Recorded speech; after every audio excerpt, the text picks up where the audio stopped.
नमस्कार। मैं नंदन सिंह बिष्ट। आज इस वीडियो में बात करेंगे उत्तराखंड जो एक पहाड़ी राज्य है उसकी स्थितियों में 25 साल में क्या डिफरेंस आया, जिसमें दो पूर्ण कार्यकाल कांग्रेस के रहे पंचवर्षीय और बाकी तीन बीजेपी के रहे और अंतरिम सरकार भी शुरू में बीजेपी की रही। तो जो पहाड़, पहली चीज तो है कि अलग राज्य जब क्यों मांगा गया। अलग राज्य इसलिए मांगा कि पहाड़ों के अनुरूप उत्तर प्रदेश से नीतियां नहीं बन पा रही हैं, पहाड़ों की उपेक्षा हो रही है, इसलिए अलग राज्य मांगा। और पहाड़ों को समझने में वहां पर दिक्कत आ रही है। उत्तर प्रदेश विधानसभा पहाड़ों को समझ नहीं पा रही है, पहाड़ों के दर्द को समझ नहीं पा रही है, पहाड़ की संरचना को समझ नहीं पा रही है। क्योंकि पहाड़ पृथ्वी के ऊपर एक ऐसी संरचना है जिसमें कम जगह पर बहुत कुछ एडजस्ट करने की कोशिश की गई है। जैसे हम टेंट गाड़ देते हैं या मकान बना देते हैं, छोटी सी जगह में बहुमंजिले मकान बना देते हैं ताकि ज्यादा से ज्यादा लोगों को एडजस्ट किया जाए। वही पहाड़ की संरचना है। पहाड़ की संरचना, पहाड़ के अंदर ज्यादा से ज्यादा प्राकृतिक संसाधनों को रखा जा सके, ऐसी संरचना पहाड़ की है। उन संरचनाओं को समझना जरूरी है पहाड़ के लिए, परंतु ना वो तब समझे गए जब पहाड़ उत्तर प्रदेश के साथ था। अब पहाड़ उत्तराखंड के नाम पर अलग हुआ, तब समझा जा रहा है। वहां की संस्कृति, जो वहां के लोग थे, उन्होंने वहां चीज को समझा और वो अपनी उनकी संस्कृति, एक दूसरे को समझते थे, अपनी जरूरत की चीजें आपस में एक दूसरे का काम आते थे। सभी कारीगर थे, कोई लकड़ी का करता था, कोई पत्थर का करता था, कोई लोहे का करता था, कोई बांस का बुनकर होते थे, या कोली या दर्जी, ऐसे सारे कोई काश्तकार हो गया। अलग अलग चीजों का सबने अपना अपना काम संभाल रखा था। कोई भी जरूरत होती थी उसमें श्रमदान और अंशदान का बड़ी भागीदारी थी। और पहाड़ इस तरीके से जिंदगी चलती रही और उसके संसाधन संरक्षित रहे, उनका सही ढंग से नियोजन हो रहा था। परंतु इसके लिए और बेहतरी हो तो लोगों ने बैठ के विचार किया कि अलग राज्य बनेगा तो हम इसके लिए बेहतर, क्योंकि सरकारी दखलंदाजी शुरू हो गई थी। जिसकी भी सरकार आती थी, जो भी सत्ता में आता था, वहां दखलंदाजी देता था। तो उन्होंने कहा हम अपना अलग व्यवस्था करें। पहाड़ को जो चलाने के लिए, पहाड़ की जो संरचना समझे, तो यहाँ 3 तरह की जो जमीनें हैं। तालाब, जो नदी के किनारे किनारे जमीनें होती हैं। उबरार, जो गांव या गांव से ऊपर जो बस्ती है जमीन होती है। और खरक, जो जंगलों के बीच में, जो घने जंगलों के बीच में कुछ जमीनें होती हैं, जो चारागाह भी होता है। और फिर तराई का इलाका, तराई भाबर का इलाका, जहां पर जो ज्यादा उपजाऊ है, बड़े बड़े मैदान है। तो ये पहाड़ का कंस्ट्रक्शन है। पहाड़ में जो जमीन है, वहां जो रास्ते हैं, रज्जू मार्ग है, लोगों ने खुद बनाए, श्रमदान से, सहयोग से, अंशदान से रास्ते बनाए। और उसको जो देखता था वहां का डिस्ट्रिक्ट बोर्ड देखता था, उनका रख रखाव डिस्ट्रिक्ट बोर्ड करता था, और जो उसका बड़ा सही ढंग से उसका ध्यान रखता था। और पहाड़ को जो ट्रांसपोर्ट था, लोग ज्यादातर पैदल जाते थे या फिर इन डिस्ट्रिक्ट बोर्डों से, घोड़े से जाते थे। पहाड़ में जब शुरू में पहाड़ एकदम वीरान थे, बाद में यहाँ पर वृक्षारोपण किया गया, पहाड़ों में हरियाली लाई गई, पहाड़ों को संवारा गया, क्योंकि इससे पहाड़ का संरक्षण भी हुआ और पहाड़ से लोगों को आजीविका भी मिली। उनको जो वहां पर वनस्पतियां होती थी, उनका जो दिनचर्या चलती थी, चाहे पशुओं के लिए घास हो, अपने लिए कोई फल फ्रूट हो या दूसरी चीजें हो, जड़ी बूटियां हो, ये जंगलों ने उनको दिया। पहाड़ पर जब जीवन, नदियां, उबराड़, तराई भाबर, खरक, जंगल, इन सब से एक ऐसा लोगों को पर्याप्त मात्रा में जो वहां पर उपज होती थी, जिसका साल भर वो अपना गुजारा करते थे। बाजार था नहीं, था तो बहुत तराई के क्षेत्रों में लास्ट कॉर्नर पर थे। और जो उत्तराखंड जो बना, केदारखंड और मानसखंड को मिलाकर ये उत्तराखंड था, उत्तरी भाग में भारत के, और भारत के भाल पे, भारत के सिर पर मुकुट के रूप में। और ये उत्तराखंड पहाड़ों का एक रूप था, या पहाड़ की आत्मा उत्तराखंड को कह सकते हैं। और खुशहाल जिंदगी थी।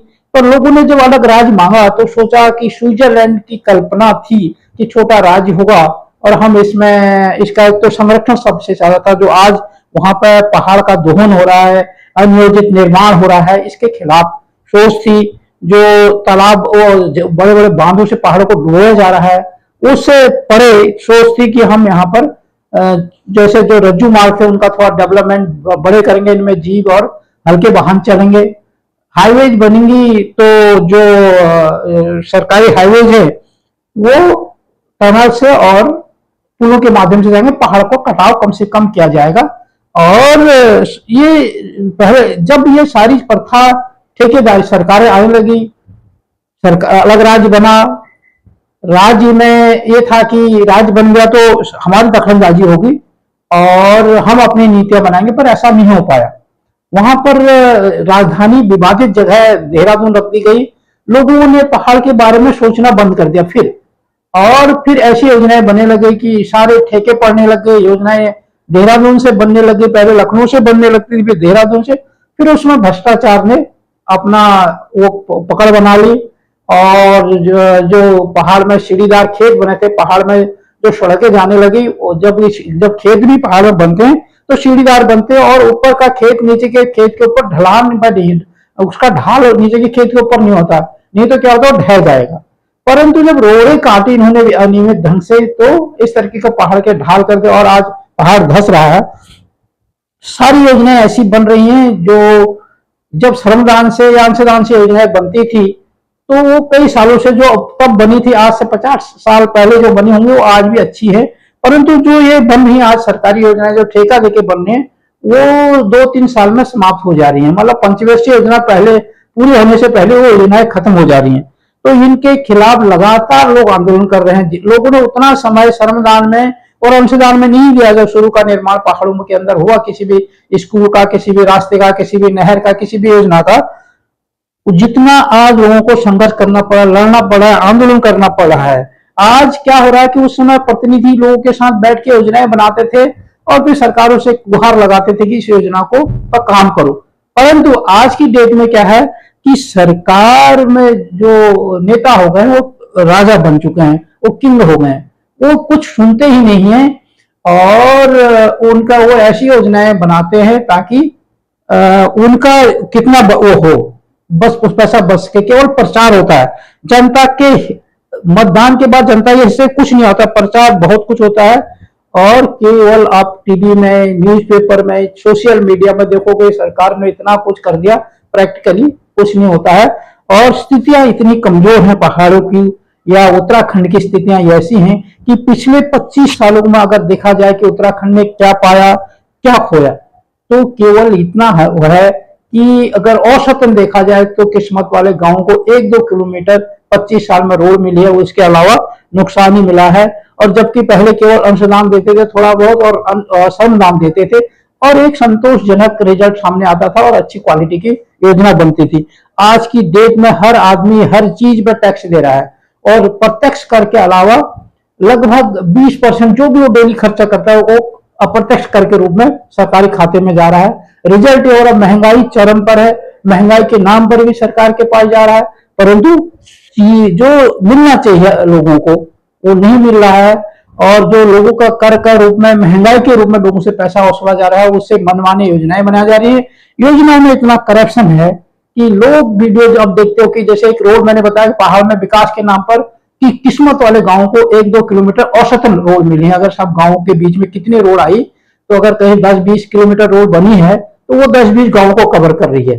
तो उस रोड में जो काम हो रहा है अगर उसको देखा जाए तो इतना घटिया होता है तो कि वो 5 साल से पहले उखड़ जाता है और उससे जो पैसा बचता है उससे करप्शन के रूप में जाता है। और जो ये नेता है ये आज की डेट में जो जनता के प्रतिनिधि होते थे, जनता ने चुन के अपनी बात रखने के लिए उनको भेजा था, वो जनता के ऊपर शासन चलाते हैं। अगर हम देखें कि इनका जो स्थिति आज का विकास नहीं हुआ और उनका विकास बहुत हो गया, अगर तोला जाए कि राज्य और इनके तोला जाए कि कौन ज्यादा विकास है तो इनका जो तराजू है काफी नीचे होता है, राज्य की स्थिति बहुत ऊपर चली गई है। कारण क्या है कि इन्होंने क्योंकि हर साल तो बजट आता है, हर साल पैसा तो खर्च होता है। आज एक व्यक्ति पर राज्य के पैदा होते ही 80,000 से ज्यादा का कर्ज हो गया है और केंद्र का करीब 1.5 का कर्ज प्रति व्यक्ति है। यानी दोनों का मिलाकर लगा जाए तो 2,30,000 से ऊपर का कर्ज प्रति व्यक्ति है। वो कभी कभी केंद्र ने इतना पैसा दिया, खुद राज्य सरकार पैसा देती है, वो पैसा जाता कहाँ है वो कहीं दिख नहीं रहा है। और अब इनका पैसा वो ये जनता की सुनते क्यों नहीं है?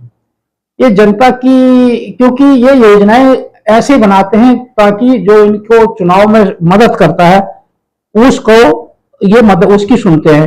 वो क्या करता है, इनको बोरे भर भर के नोट देता है, जनता के पास एक वोट होता है, ये उसको खरीदने की ताकत रखते हैं उसके नोट से, और उसके हिसाब से चलते हैं। जनता हजारों में लाखों की संख्या में कितने आंदोलन करे उसका इनको कोई फर्क नहीं पड़ता।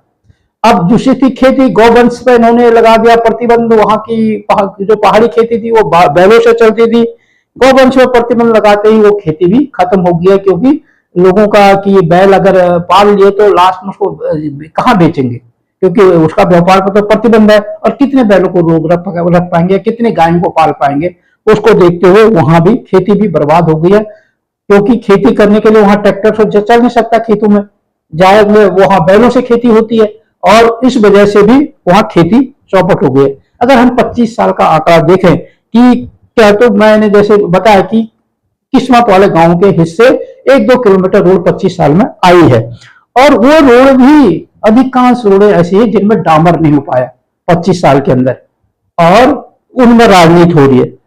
70% रोडें ऐसी हैं जो बनी हुई हैं, उनमें सरकारी परिवहन कुछ नहीं चलता, उनमें लोगों के जिनके पास अपनी गाड़ियां हो उसका लाभ उठा रहे हैं, बाकी लोगों को या तो अपना पैसा देके वाहन करना पड़ता है या फिर वो पुराना ढर्रा वो इस्तेमाल कर रहे हैं। और जो 5 लाख से भी ज्यादा लोग, 5 लाख आज तो पहाड़ खाली हो चुका है, लोग पलायन कर चुके हैं, जल स्रोत सूख रहे हैं, जंगल जल रहे हैं, 60% से ज्यादा जल स्रोत सूख गए हैं। 1200 हेक्टेयर जमीन वो जो जंगल है वो पिछले साल बता रहे कि जल गए उत्तराखंड में। तो इस तरीके से आखिर हम क्या कर रहे हैं? क्योंकि वो भी जो मैंने बताया था, पहाड़ की संरचना इस तरीके की गई थी कि मैक्सिमम जो संसाधन है इसमें आ सके, परंतु उनको संरक्षित करने की जरूरत है, उनको डेवलप करने की जरूरत थी, उस ओर कोई ध्यान नहीं दे रहा है। इसकी वजह से वहां लगातार पलायन हो रहा है और गांव खाली हो रहे हैं, गांव भोता हो गए, लगातार ये खबरें आ रही हैं। तो इन सारी चीजों को समझने के लिए जरूरत थी कि वहां की जो स्थिति को समझे, जो इन चीजों को समझे कि पहाड़ का मतलब क्या है। पहाड़ का मतलब एक ज्यादा से ज्यादा रिसोर्सेज को स्टोर करना था, पहाड़ में मैक्सिमम रिसोर्सेज हैं। अब इसके लिए क्या होता है कि परिसीमन की बात होती है। जब परिसीमन होता है कि पहाड़ का जो प्रतिनिधित्व क्षेत्र बहुत बड़ा है, तो जो प्रतिनिधि कहता है मेरी बस की नहीं है इतना बड़ा क्षेत्र, तो जब परिसीमन होता है तो क्षेत्रफल के हिसाब से पहाड़ परिसीमन, तो वहां भी अन्याय होता है, क्योंकि परिसीमन करने वाले लोग जो होते हैं उनको पहाड़ का ज्ञान ही नहीं होता है। तो जनसंख्या के आधार पर होता है, तो पहाड़ का पता चला कि मैदान का जो वो जनसंख्या जितनी एक विधानसभा में तो उतना पहाड़ के पूरे जिले में होती है। तो उस हिसाब से भी पहाड़ के साथ अन्याय हो रहा है कि परिसीमन अगर पहाड़ के क्षेत्रफल के हिसाब से हो तो वह प्रतिनिधि समझ सके कि वहां की समस्या क्या है, उस पर काम कर सकेगा। नहीं तो क्या होता है कि प्रतिनिधि पूरा बड़े बड़े क्षेत्रों का एक होता है, वो कुछ ही गांव को कवर कर पाता है। दूसरी चीज, वहां पर जो जमीन है, छितरी हुई जमीन है, उसमें चकबंदी करना बहुत जरूरी है पहाड़ को अगर ज्यादा बचाना है। क्योंकि पहाड़ की करीब 1 किलोमीटर 2 किलोमीटर लंबे पहाड़ होते हैं, मतलब 1000 मीटर 2000 मीटर ऊंचे पहाड़ होते हैं। पहाड़ की खेती उस पहाड़ के हर ढाल नीचे घाटी से लेकर पहाड़ की ऊंचाई तक फैली होती है। और जो भूमि वाला होता है उसकी जमीन उसमें पूरी बिखरी होती है। तो एक तो हर जलवायु का उसकी जमीन को फर्क पड़ता है, वो उससे खेती नहीं कर पाता हो। दूसरा, वो उसका लेबर कॉस्ट ज्यादा बनती है। वो हो सकता है 1000 मीटर 2000 मीटर ऊपर पहाड़ पर चढ़े, फिर नीचे उतरे, वो उतरने और चढ़ने में उसकी सारी एनर्जी लॉस हो जाती है, और पहाड़ में वो रिजल्ट उसको कुछ नहीं मिलता, वो कुछ नहीं कर पाता। तो इन सारी चीजों को इसमें ध्यान देने की जरूरत है। अगर हम पहाड़ का विकास चाहते हैं तो पहाड़ को समझने की जरूरत है। पहाड़ की जो संरचना है, जैसे मैंने कहा ना, एक बहुमंजिली इमारत है, तो बहुमंजिली इमारत इसलिए बनाया जाता है ताकि मैक्सिमम लोगों को उसमें एडजस्ट किया, मैक्सिमम चीजों को उसमें रखा जा सके। तो उसी तरह के पहाड़ की संरचना है, उसमें बहुत सारे संसाधन है। ये प्राकृतिक एक सेटअप है, ताकि ज्यादा से ज्यादा प्राकृतिक संसाधनों को रखा जा सके, परंतु उनका सही नियोजन कर पाए तो ठीक है, नहीं तो क्या होगा, भूस्खलन से और ऐसे जल स्रोत जैसे सूख रहे, जंगल जैसे जल रहे, इसी तरह वो हमारे जो प्राकृतिक संसाधन जो हमको प्रकृति ने दिए हैं वो समाप्त हो जाएंगे। आपकी इसमें क्या राय है, आप अपनी टिप्पणी में जरूर लिखना। और जब आप वीडियो देखते हैं साथ साथ में अपनी टिप्पणियां भी दिया करें, और अगर वीडियो अच्छा लगा तो इसको लाइक करें और अपने दोस्तों के साथ शेयर करें। अगर आप हमारे इस मीडिया में प्लेटफॉर्म पर नए हैं तो इसको सब्सक्राइब करें, लाइक करें, हमें फॉलो करें और इसी तरह के वीडियो के लिए हमारे साथ जुड़े रहें।